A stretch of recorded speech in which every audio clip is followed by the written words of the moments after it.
Adia ba ko na master di o wi ase ne se hia wa enkasa hia yan yan se sika ne ho enso nkrofo sia na esi adan wo tena se ama ado hia ne ahokyera kwa akwu enu nti na maba ba piem se enam de asem de te se enam de brewo tutumrika na bra na bom modin ase efri juada ko se memene da anwumere 5:30 to 6 bom modin ase odo TV ne betu KUMAWOOD TV na de me no aka ne se me ma so de me nton ade wo ho na mo me ye nchi ato obi so ba wi aso ni adanse da me pese oba wo sa ni penam hia obra me nton nchia na nsa na badwere se me economy no Sikadwa Nyamekese akoto nchia no me pa cho ko lawyer nchen wo lawyer akọ nchen woni lawyer nso akopa bi no mo paper mfama wo se me Sikadwa Nyamekese kwa akoto nchia me ma no boso me pe masama me de koro no se boso me duru aye yi amame a me pa cho de me de to so no omfa se anya yi a me Sikadwa Nyamekese ni asem me komi fie asomdwem asem eye tie asem bi ya ne fie odofo tutumrika na bra media metumi wonso se me ba na maba beboa odoma nkoma mfa me so emoa na di yie na brabo asase so anyina se wa ni yie a me ka no korati o se ohia aya aboa eni kwase ebo ne din na metumi wonso se odoma nkoma mfa me so na emoa eya nti ato maka kire wo bomode na hia me na bo obi nso amane na obi nso mo obi amane se adwada ko se me da bia Sikadwa Nyamekese atena se me no obedi ahia mu me pa cho me da ase asopa ohoi encha asemtie bye bye.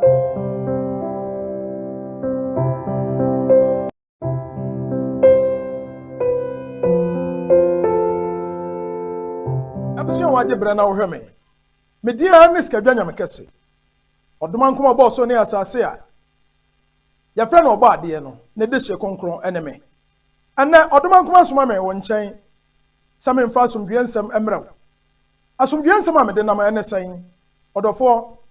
me ka bibia cho sa abrabo a yebo ye monokwa wo ewiase na ho kwa wo ansa na bebo bra na obetimi ade ye ne de so bibi ta kire emo obi ntrase na adaw mo bi nkasa nwa adwenem abrabo na yebo no tie ne ye eye me na me bobra nya yan ne ye bobra ade ba ko na master di owiase ne se hia wa enkasa hia yan se sika ne ho enso nkrofo sia na esi adan wo trase ama ado hia ne ahokyera kwa akwu enu nti na maba ba piem se enam de asem de te se enam de brewo tutumrika na bra na bom modin ase efri juada ko se memene da anwumere 5:30 to 6 bomode ase odo TV ne betu KUMAWOOD TV na de me no aka ne se me ma so de me nton ade wo ho na mo me ye nchi ato obi so ba wi aso ni adanse da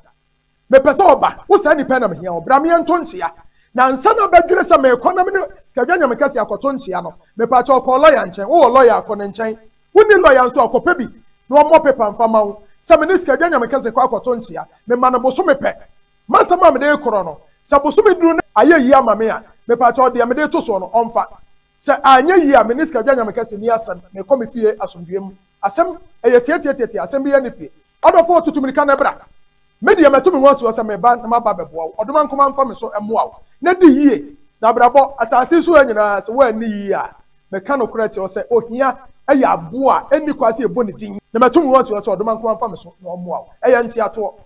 maka kire wo bomode na hia me na bo obi nso amane na obi nso mo obi amane se adwada ko se me da odoma nkoma bo so ne asase onhyira wo onye okese onte na nim nti ono onte wa hyem anadai eye da kese a eneme ne ohia ana adwada efoma adwoboko yaba kansempa ede ya kire odasani bi ya waje bre no atena se na ohwe yen me ohwe me medi ene Sikadwa Nyamekese otumfo Sikadwa Nyamekese do obo so ne asase ne de hye eneme enti nadai mikuta nsempa eneme de ebrewo ya chichiri kufu ye besanim enti odofo waje bre no atena se na ohwe me nyantobo ase ye bekanya nsasem mensama na me no ba bekan me ka badwe mansem me ka de nani abre me nka obi ode ne amadi agro na busia nya botre nya bibia ne yakasatia tie ne yo ade a wunnim no ye nka ho asem utu kwan akoba bi obi firi ho ba wunnim ba bi a wo kro no ana ba bi a wo ko wonko hoda enso bisa nipa no ofiri ho a wo ba no bisa nsem ne ya kro na me koso de ade e ho na wo fira wo ba enti de ade na wo ho ni anka mo asem kirew na moment rase bia kura wonko mo no entrase nkase di ofiri ho ba na ka mo asem nkase de wo ka no nkontompo enti tie ne ye me kasa che badwema na nsem a me no kan Bomodia na nya ntoboase na tie me ye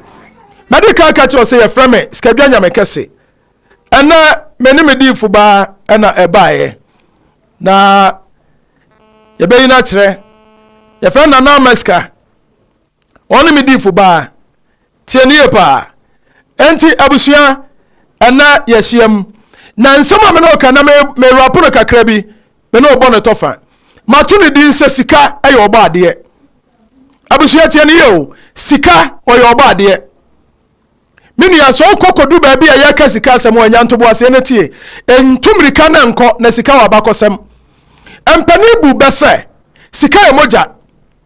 tie ne yo empani bu bese sika e moja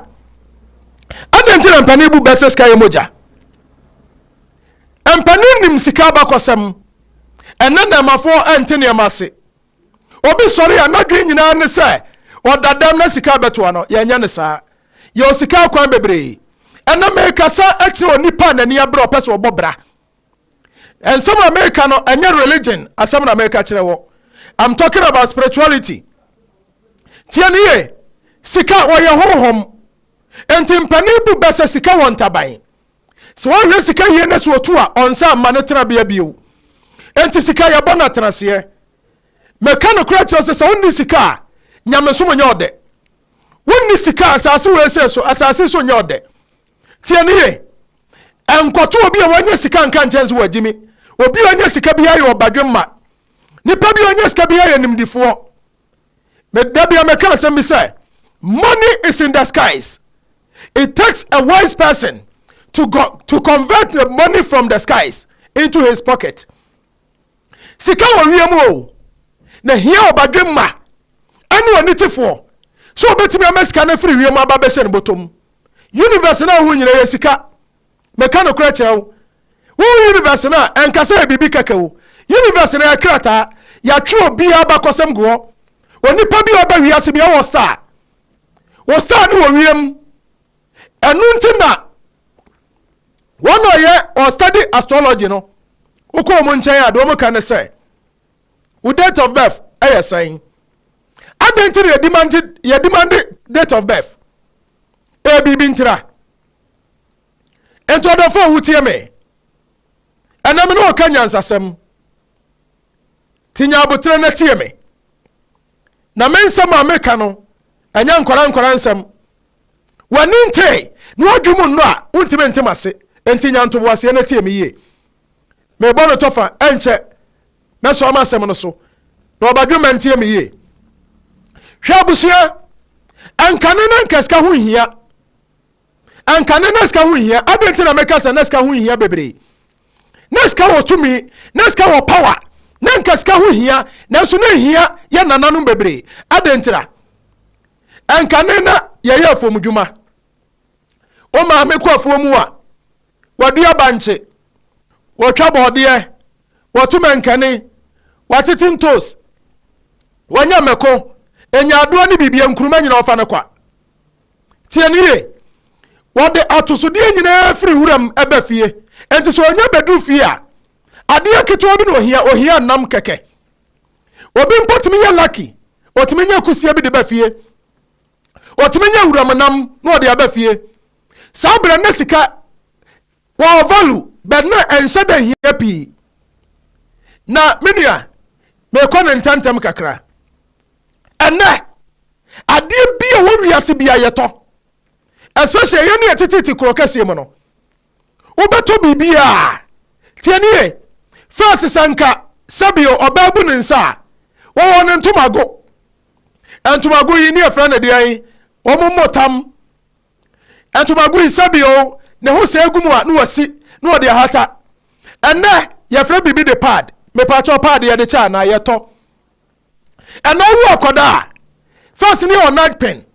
se sa night pen no ye nyusu bio wo yo ba na ko wo na sisi night pen ko sensa ya de ba ka cho nya so ye kurasi ni wani nte tieniye enu nte na dwuma de mato ne din sa Tete Atimpon yensa nko yachi ne nko bisa ba bia kwa papa ne da ne nko fa so ne nya ho meme yakra me nua me ka cho se yensum nyame kwa wo me ka cho se hia wo a wontimi nsum nyame enti sika wo tumi sika wo power enti abusua enna me ka sika asema kire wo Minia, media sampana nam. Wasum nyame ache meka no kura che say se sika ni ubotomu a nyame som wontimi sum nyame ye won sika ni odi nkonkonsa da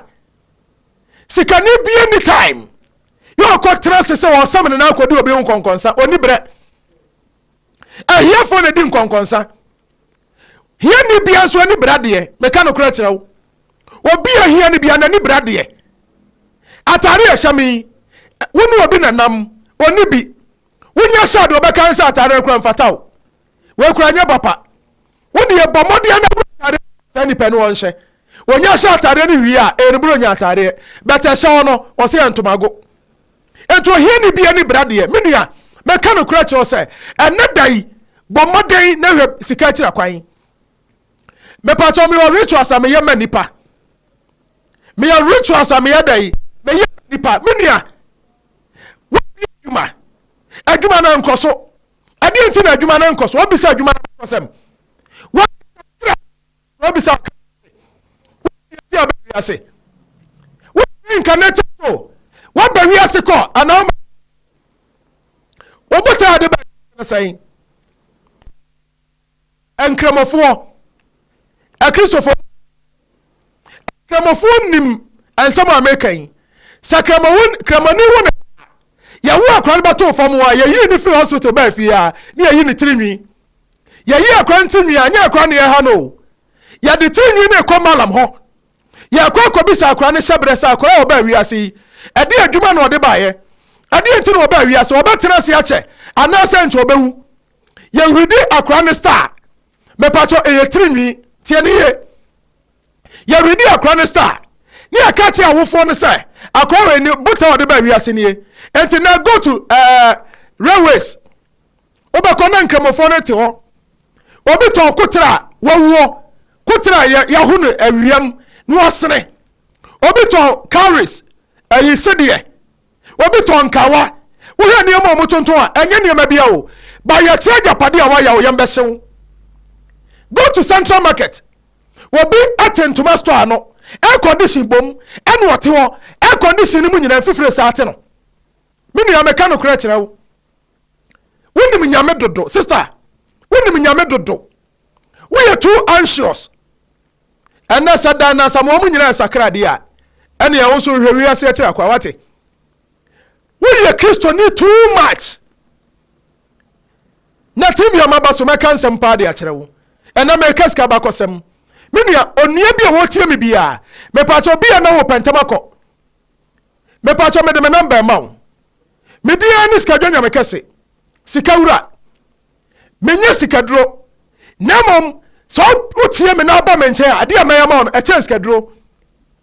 tie ne yo obi se bra fa babra na mentwaneti menhwe ne magyangu you are a fool obi bata na be catch yourself first kabra anase fa babra na menkuno anako hwe magyagu a sani pa oni menyansa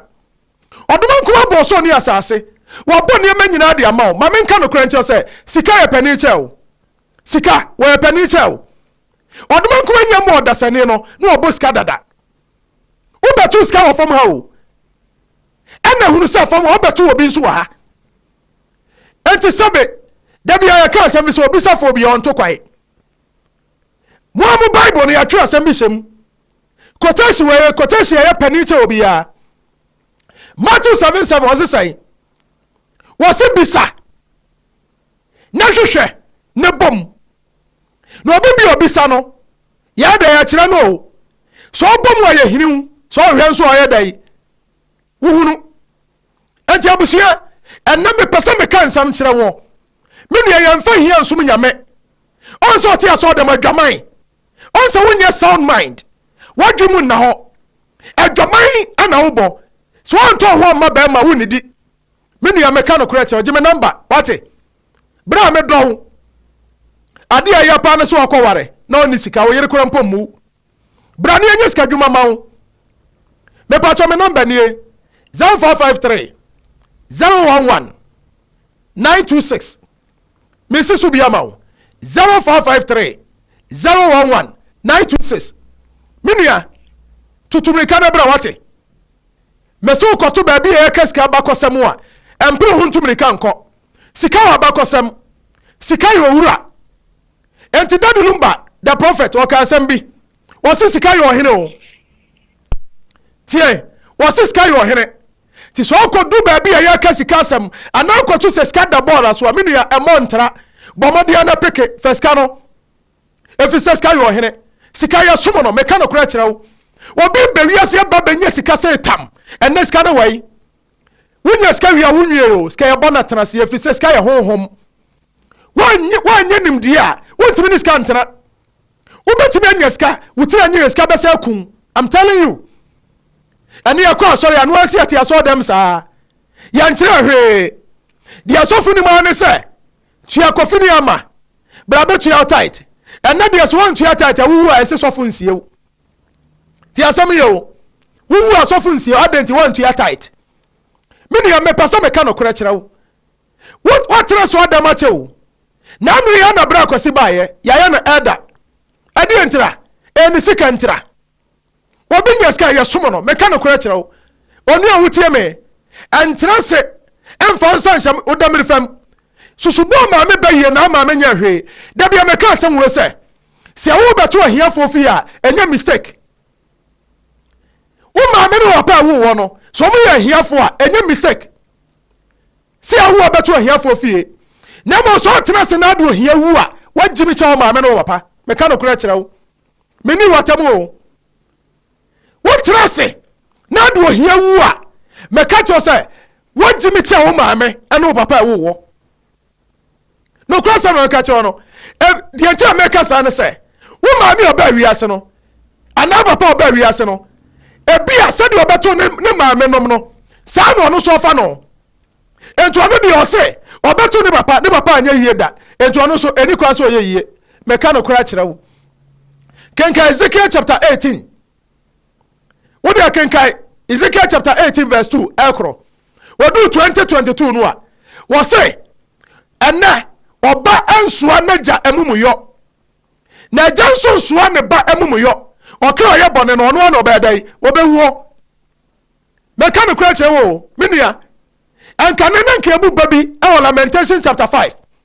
verse 7 wo se ye naja no ma ye bone woni ho ye ne yeso na mumuyo ene odi for Ezekiel bejira kire wo ba ne wo se sa bebuo no ena wei mumu sa be ne bio wejo ye bone no ono no ye bone enye wa sabi so papa nsum nyame na sa wo sum nyame na ye nyame apade a me pa cha odenti na papa no me ebeto wo never enti abusuya tutumika na bra me ya sore ma sore wo sokoban petuda asone did the everlasting power palace UPP ni age so say the spiritual headquarters sum nyina himfie minia tumirika na bra na mi sunsum meja oso ni asase wura mfa me so muaw Sikadwa Nyamekese ye adwuma bana Nyamekese ye adwuma ha me bodi we a meti won so ade ma sore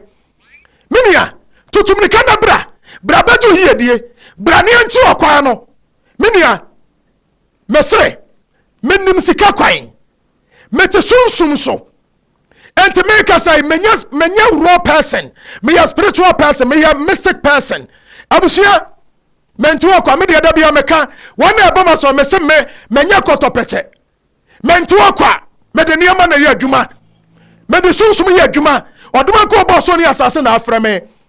Enti me oba me se me tonchia. Minia wosi me pesa me tu kwan minia bia kwotena kwantuom wanya adwuma nya na krata asam minia bi yare wo beti akwantu wo yare minia meka cho say God is not a limited God. Nyame yampoano why unpoanable God tianiye God is an unpoanable being na se nyankopon apoana enye ye me brofo me nko na me ye wo ka bia be chew enti netie me kum chacha na ka say God of attack na do onyankopon attack na no ye sister wa kwa sori ache wo betrase ma animguase akun wo de animguase ba bewu me ne ma me fa me number ne sa ma obiewu me dia ni Sikadwa Nyamekese meja din wo de atome ya kaska dwa Nyamekese on the creator me wura din wo de atome wo ya akwa na ya akwa pa ana ya bapa waja to bedin timidin ni Sikadwa Nyamekese me number nie 0453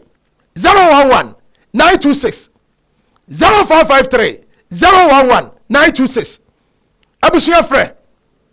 me pacho frɛ me ya emeka long stories tie kasa tente antoponko dabi enka long story nkyerɛ me papa he na wo papa me pe ochira kwan papa me pese me ba wo nkyɛn me ba sika akwa nkyerɛ ne bi papa de ade na asɛ me de ba mecho niam mienu ade bebrɛ me yusu niam maako ensia na me de Sikadwa de amaw na hwɛ sɛ me yesa de ne ma wo sɛ kim me ka cho so abrabɔ anya sɛ de tie ne bi oda me nua agro me frɛ de nani abre de wo asase so anani abre so opɛ so obɔbra sɛ de pa na me hia no ɔdom anko anyo ɔdom ɔnhyiraw me nua me yɛ asɔre kwasi ada bia kwasi ada ba ko pɛ ɛna me yɛ adwuma na kwasi ada me hyɛ asɔre ase 8 o'clock anopa 8 ma pa 10 just 2 hours pɛ one aba eba pɛ bibi waba be si agya na agya de to me aboa no me wi me yɛ counseling wa ba ntam de ka tena se ɛyɛ counseling sa na ma hyɛ asɔre ase me yɛ asɔre 2 hours pɛ anopa no nwɔtwe na ma pa nondu anopa 8 na ma hyɛ asɔre ase na ma pa 10 wompɛ na apɛ ntɔkwa wo okunu abetime kofi asa akɔkɔ yɛ aduane de ma okunu da bia ntɔkwa ensi fi hoda bra ne nyɛ Sikadwa ma wo me se me din ane Sikadwa Nyamekese me ne me din fuba na meska ana na me ne bae ono ne odifu a me ni ho a ohwe akire me ka che o se wo ba asem bi obabie na no obeka che obi ya take it serious wo kɔ akɔkɔ kɔne kɔye wa bra bɔ nya sɛ de tie ne bi oda me nua betu me nsafra wo every Sunday bia me hia me pa che so yare so obi bi yare menam timi ekoyi obi free hospital eba me na ase dia don tete bi anya ho adwuma me kasa keke me kuta kasa mane nya ho tumi ena me de adwuma menua ma so da me nton hwe o enti ma ka cho se me eye nchi ato se wonyi ni a kopelo ya bi no mo letter mfama wo wo se me Sikadwa Nyamekese na ase me ne agye akoto nchia masam ne me ammo ne nyina sha letter num me pa cho ba for original copy ne bre me my lawyer and sign one person so be sign wo ba me so me sign na meska so sign as a witness me ma boso me ba akopɛ boso me ne so ne odwuma de bae no sergeant me anya amawo a me pa cho enu ni asɛm sɛ yɛ nchiato a menyu taku menyu osempo a ɛyɛ nchiato wo ba wo de bibi ba to so papa me kutade wei me no de to nchia masam we adin me de akiri obi antime nyama me pa cho se ye ko jeliw wo asam wo court a me nua me say ha wo bra no oduma nkoma ti asefo no de obo so ni asase won fa me so nsane wo se wo ni fo nko ade a meboa wo agya di mu mayadai meboa wo Sikadwa Nyamekese wo ho bana Nyamekese ye adwuma awurade me se me body ana ma sore tumi na ye adwuma me nua me de me say menya sofo hunu menya Bible school sofo me yoduma nkoma difo me ye tete nyankrom pamba sa yi adom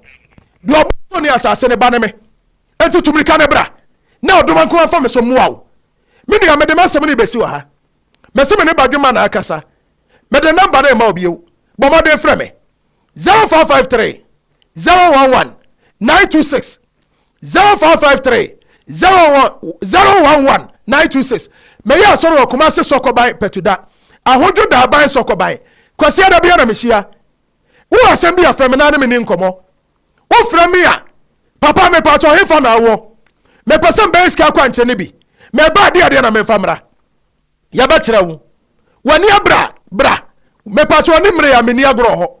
etu fu se wonya ready ya me pa to ma me ni obi nsre wo ba de nti aba ne ma ya ma wo kasa ma ne nya otumi wo ba se wapa kasa ne ma bra bonko yi eye simple oduma nkoma nsiraw Sikadwa Nyamekese nsiraw bana Nyamekese nsiraw ma ho nyina so nsiraw Oso ni asase nya okese meda se so otie me na me so obeba eja mu awo nyame ya dum a ochena 5:30 to 6 bomode na tie me adwo da bia kosi ya kana sai memreda me no bedi ahyiamu ewo TV so KUMAWOOD TV ya ne yadie mu a ti bomode na bra na me no ni eni ahyiamu na odoma nkoma fa me so emu awo na so wate asemu yi bomode a ebu obi so amane o person follow me a me pa cha me wo Facebook ya kana say YouTube Sikadwa Nyamekese TV ho na maye teachings bebregu maka hom sem bebre Sikadwa Nyamekese TV uko ana wa follow ana so wa subscribe ama yen no wa share videos na ho no o pa TikTok nso a me wo Sikadwa Nyamekese official eno nso ho ena Sikadwa Nyamekese 1 eno nso ho bomade na follow me number ni 0553 011 926 me pa cho me de wo si a odwan ko ya domo a ochina yebesa ababedi ahyemu eja nshiraw eja nyo kese onte washyem onte nanim nchiraw same time tomorrow yebesa ahya medase bye bye.